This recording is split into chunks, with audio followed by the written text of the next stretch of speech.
Hi everybody. My name's Simon Kuttner. I'm a clinical psychologist. I work in Israel. I'm originally from New Zealand, if you're wondering about the accent.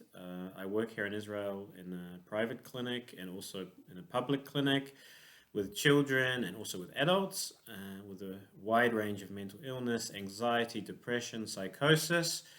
Um, I also have been a Waldorf teacher in my past, an English teacher, and also a teacher of high school at high school. Um, I teach here in Waldorf teacher trainings, child development courses, and also psychology courses. I also teach in an arts college here, a course on major psychological theories of the 20th century in relation to anthroposophy. This is something that's very close to my heart. To develop I'll put it differently, to shed light, the anthroposophical light on many of the psychological ideas which have come to the world in the last 100 years, because I believe there is a lot of anthroposophy buried within these, especially psychoanalytical theories, and I'm trying to create a bridge between some of these ideas and anthroposophy. So I've also written and published a few articles in a mainstream journal on Winnicott in relation to anthroposophy, especially the potential space and how that relates to anthroposophy, and also intersubjective psychology and main ideas in anthroposophy. And this is work that I'm continuing to do and I hope to do in the future. And today I'd just like to talk a little bit about biography and trauma and a few aspects of this, which I hope will be a stimulus for you all to also take this into the future for your own research and for your own therapy settings and clients and work. It's interesting to think about biography in the sense that there's something that's obviously very inherent within the experience of biography that we often don't realize or we take for granted. We don't think about it consciously. And that's, of course, the idea of time. We can't have a biography, as we know, without time. And it's interesting to think about this because we often have clients who come to therapy, and especially clients who have experienced trauma. Their experience of time is often, we could say, distorted or dislocated. They're like, in a way, dislocated out of time. They're not within the normal stream of time. Of course, we know this with trauma itself, that this is actually what happens. They experience this freezing of time, we could say, or they're not actually in time anymore. And so many clients also experience life as a series of separate events, which we could call events of survival. Life is about survival from one event to the next. There's not this experience of biography as a meaningful experience of their life. And so many clients come who are just surviving in their bodies. And this is often, a symptom, especially in trauma victims and trauma clients.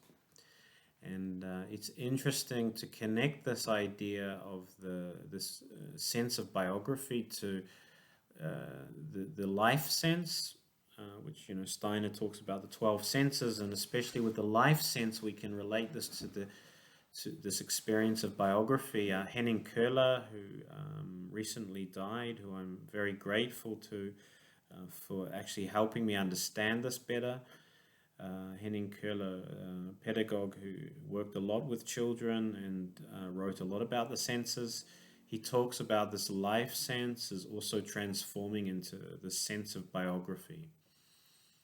And we can understand this a bit better if we understand the life sense as being this experience of contentment or deep contentment within one's physical body. There's a beautiful word in German, Behagen, which is this sense of content within one's body. There's not really a very good translation for this word, but this life sense, when it's fostered properly, it's this experience of being at home in one's body, we could say. It's this very strong etheric experience of deep contentment. And this is often missing from clients who come to therapy. It's often missing in general today. We see this with children who can't just be in their bodies. They often need so much noise around them and stimulus to it's unbearable for many children just to be present quietly with their bodies.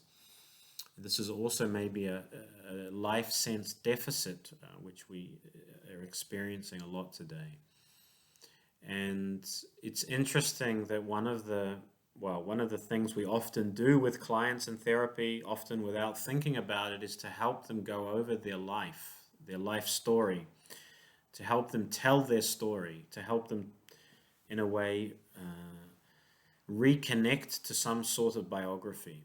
And it seems obvious that we should do this, but I think we often forget why it works and why we do it. And I think one of the reasons that we do it is to help the client in a way reconnect to their time. Yeah, so the etheric being the body of time.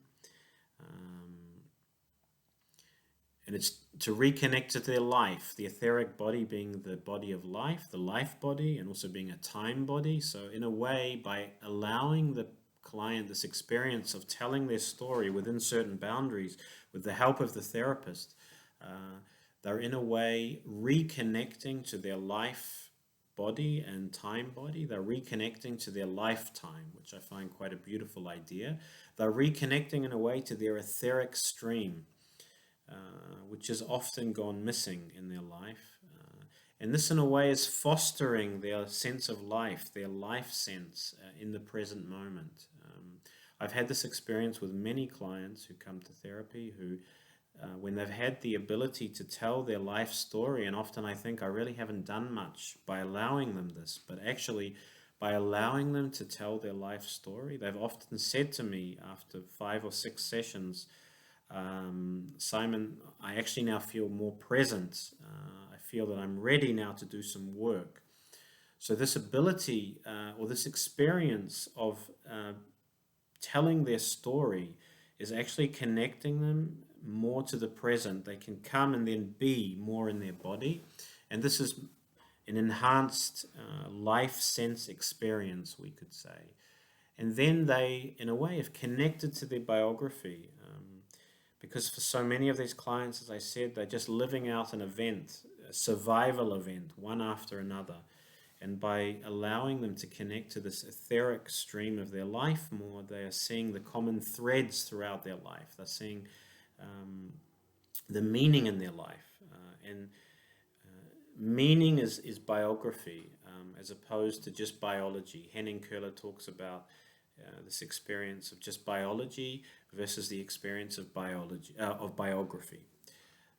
So this just physical experience of surviving, which is more this biology experience, you could say, and being able to connect to your life story, which is more resurrecting your biography, and then also coming to feel more at home or more present in one's body, which is really, in a way,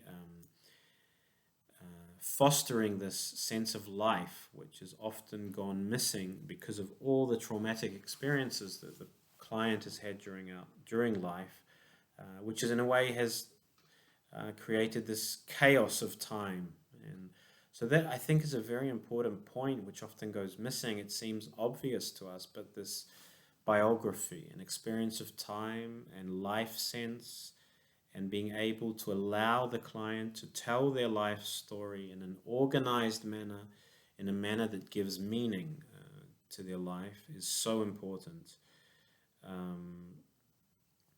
Because this is the basis upon which then work can be done with the trauma. And if we just carry on this point a little bit, we can imagine so many of these clients who have experienced trauma, they come to therapy and they're really ruled by their body. Yeah, their body has complete domination over them. They're triggered by events in their environment, and their body all of a sudden just uh, they lose control of their body. They have somatic experiences in their body which just completely overwhelm them. And this is, experiencing their body is completely foreign. Their soul is not there living in this body through this life sense experience. And especially in the first year of life, if we look at the first year as the physical body, we could say the first year is also mirrored in the first 7 years, but we'll talk about that a bit more in a little bit. So in this first year, we know this also from, of course, mainstream psychology. When there's trauma in the first year, especially when there's a neglectful environment, so the experiences go very much straight down into the physical body. They're imprinted on the physical body.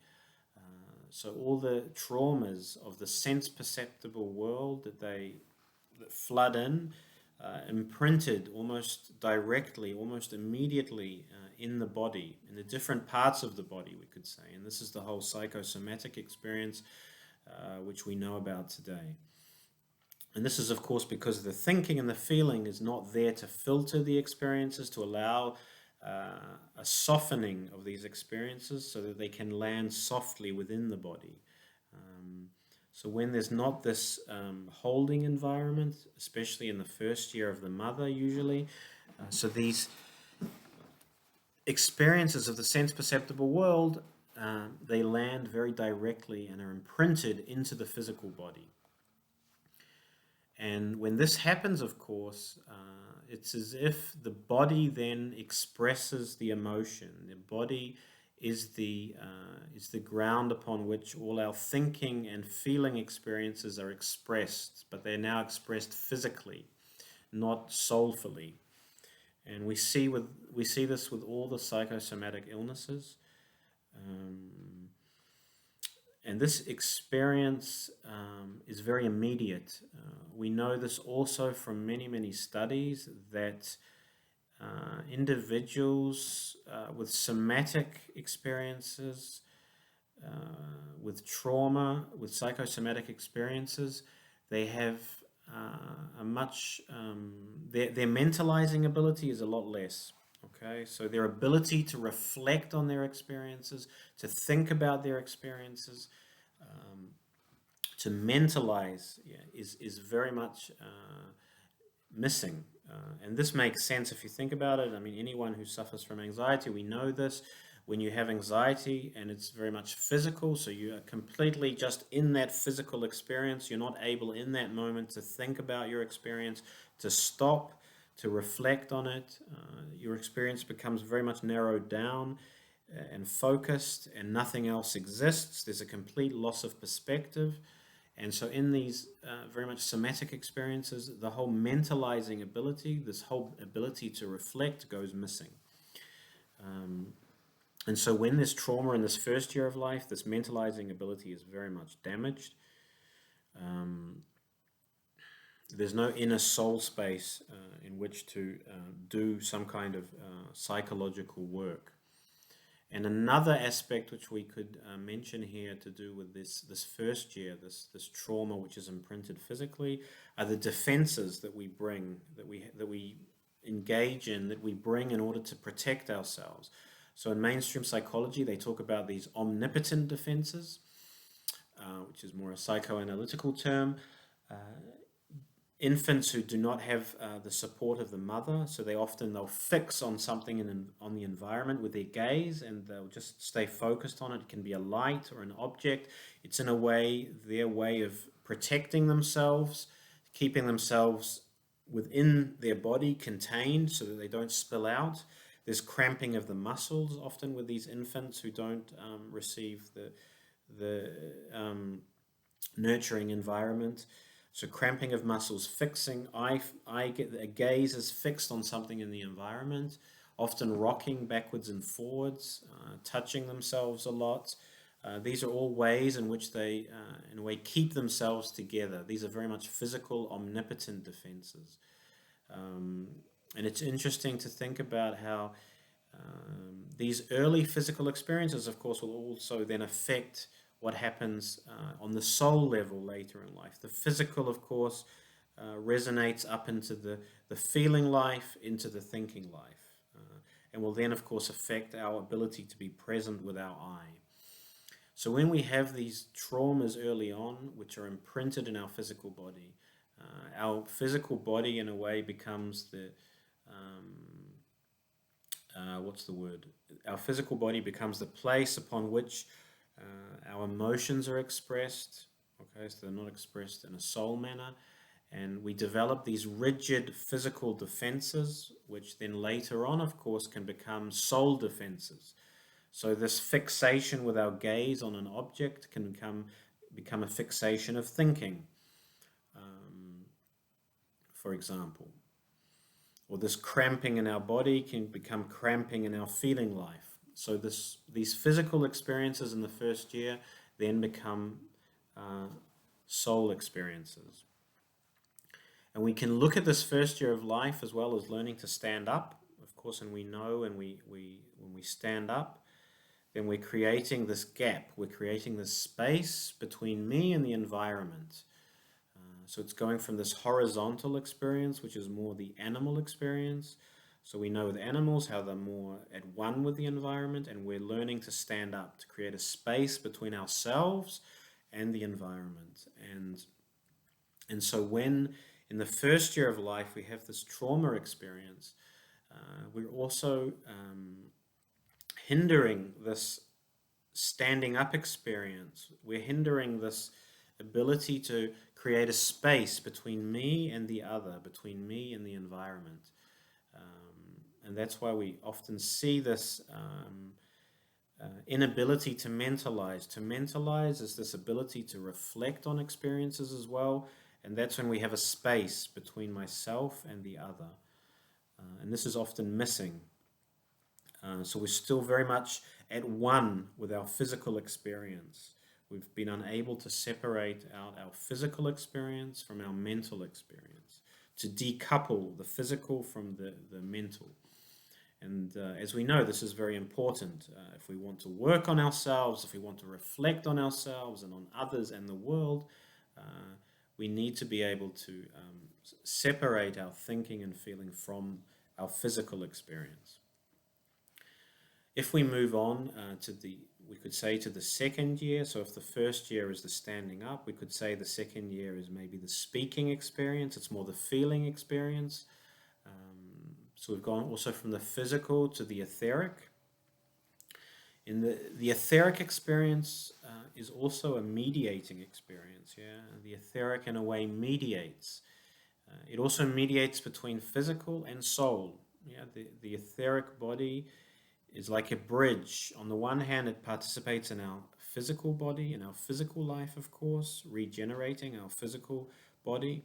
And on the other hand, it works into our astral. Okay, it has a connection to our astral, to our soul life. So the etheric is like a bridge in a way between the physical and the soul life. And if we look at it as this mediator, and we understand the second year as the feeling life, yeah, which also relates to the second 7-year period, then we can see defects in regulation of affect, we could call it. We have this idea today, we have this experience, I should say, of affect regulation, often in borderline experiences, especially borderline personality experiences. This inability to regulate emotion, to regulate affect, our emotions spilling out, especially in social interactions. This inability to find the middle, to find this mediating, regulating affect experience is missing. To regulate between our soul and between our body, to regulate between the other and myself, to regulate this connecting experience between myself and the other. The etheric very much being this experience of connecting as well. The etheric allows me to connect to the other person, also in a timely manner, timely relating to, of course, the time body of the etheric. So we can see how this middle, especially in borderline personality experiences, is missing. And so there's very much these extremes. Okay, there's either being too much in the world or going too much inward into myself. And this is very much this affect regulation experience. So if we have with the first year, with the standing up and the somatic experience, our traumas playing themselves out in our body, these very much physical omnipotent defenses in our physical body, then we can see with the second experience of the second year, this mediating experience of the etheric, which is this also our ability to regulate our emotions, to find the balance between the world and myself, my inner life, between my soul life and my body. And if we look at the third year briefly, we could talk about the astral experience. It's more the thinking experience. And often this, of course, if there have been early trauma in the first year, the physical experiences affecting the feeling experiences, affecting the thinking experiences. Our thinking can often be rigid, fixed, frozen.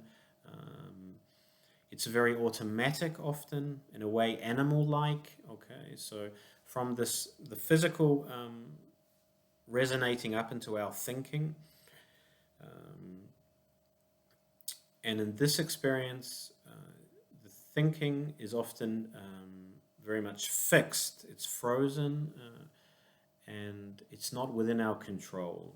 And we know this from very much from anxiety experiences and also from trauma experiences, that this inability to initiate thinking from within ourselves, often with many of these trauma clients, they're blinded by their own thinking, by their own beliefs. They're not even aware of them, and they're very much dominated by conversations that they're having with themselves, which they're not even aware of. And of course, therapy is about making them aware of these experiences. So we can see here in these first 3 years how they also receive a certain, we could say, echoing in the first 7 years, the second 7 years, and the third 7 years. And very much the experiences, when there's been trauma in these first 3 years, there's this domination from below upwards. So the physical body very much dominating the feeling life, dominating the thinking life. And the earlier on that these traumas have occurred, of course, so the more deep they are within the physical body, and the more they are dominated by these we could say rigid omnipotent defenses and somatic experiences that play themselves out in the body. And of course, after these, we have the physical, the etheric, and the astral, and then we have the I. And of course, in therapy, it's about also connecting the client to their I, because we want to also help the client move from the I down. So it's not this experience from below upwards, that they can become mindful. Often today we're talking about this mindful experience, or mindfulness, I should say. And this experience, which begins with what I talked about at the beginning, wakening them up to their biography. By doing this, we're connecting them to some center of initiative within themselves. Okay, so we're helping them tell their life story. And this is waking them up to their I. Okay, so they have to find the forces of initiative to go over their life story, to arrive in the present moment. And from there, we can wake them up to the mentalizing forces, we could say, to the reflective forces in their thinking. We can connect them to their feeling life, and we can also connect them to this listening experience in their physical body. So if I have a somatic experience in my stomach, for example, to help the client listen, what is this experience in my body? Many clients today, as I said, they come to therapy and they're not embodied. There's a complete disconnect between their mind and their body. And it's about through this mentalizing, through this reflecting, through this mindful experience in therapy, through this listening experience, it's waking them up again to their automatic thoughts and their rigid thoughts, to waking them up to this lack of regulation in their feeling life. And it's also waking them up to listening to their body and connecting to their body, to connecting them to the stories in their body. So our body is full of stories which have been imprinted there, often traumatic experiences, traumatic stories. And in therapy, it's about awakening this mentalizing, reflecting, mindful ability, which can then work on these 3 layers of physical, etheric, and astral. And I'll just finish, I'll try and now relate these experiences also to the other senses. So if we look at this first experience of the physical body, and this, in a way, being dominated completely by my physical body, we can relate this to the sense of touch. We know the sense of touch is about awakening myself to who am I within a physical body. Where do I stop? Where are my boundaries? And the sense of touch is also, I think, a sense of interest, okay? Taking an interest. When I touch things, I'm taking an interest in things. And so this ability to take an interest is so often missing, especially when there's been trauma in the first life, because of this domination, being dominated by these somatic experiences. So it's an ability to foster interest in the client's soul life. Initially, interest in their own body, and I just mean by that listening to their body. Okay, what am I experiencing in my body? What am I experiencing in my breathing life? What am I experiencing in my rhythmic life? What am I experiencing in my different parts of my body? Where am I feeling the anxiety? Where am I feeling the trauma? Talking to parts of my body. And this is very much the sense of touch, learning to retouch with my body, we could say. And this is a listening experience, and it's something that we can work with, especially when there are these somatic experiences with our clients. If we look at the second experience of the etheric body, the mediating experience, we can relate this to the life sense. The life sense very much being this etheric experience, feeling of contentment in my body. So we've already talked about that. Helping the client remain in this middle, not being too far out in the world and not being too much within themselves, but finding this comfortable middle where they feel they can go outwards and they can go inwards. And this is maybe more this life sense experience of being embodied. And then if we look at the astral experience, we can relate this to the sense of movement and the thinking experience that we talked about. So movement is often just completely missing in the thinking of many of these trauma clients. As we said, their thinking has become frozen, automatic, within very rigid patterns. And fostering this movement, reawakening a movement in their thinking, and this comes through play, through fostering different perspectives in therapy, role plays, introducing new beliefs or new ideas and playing with them. So this ability to reawaken movement in the thinking life. And then of course we have the I experience, which relates to the sense of balance and helping the client really come to that balance or harmony within themselves so that they can then work on their thinking and on their feeling and on their willing. So we can see here this first year experience of the physical relating to the sense of touch and taking this interest, fostering this interest in the client, for their body, but also for their soul life. The second year experience of the etheric, regulation of feeling, this life sense, which is very much connected with this etheric experience. We have this third year experience of the astral, of the thinking life, of reawakening movement within this thinking life. And then we have this experience of the I, of engaging the I of the client, firstly through biography work, allowing the client to reawaken to their biography, in this sense also connecting them to their I, in which they can find some balance in the present moment, in which they can then do this work. This work of bringing movement to the thinking,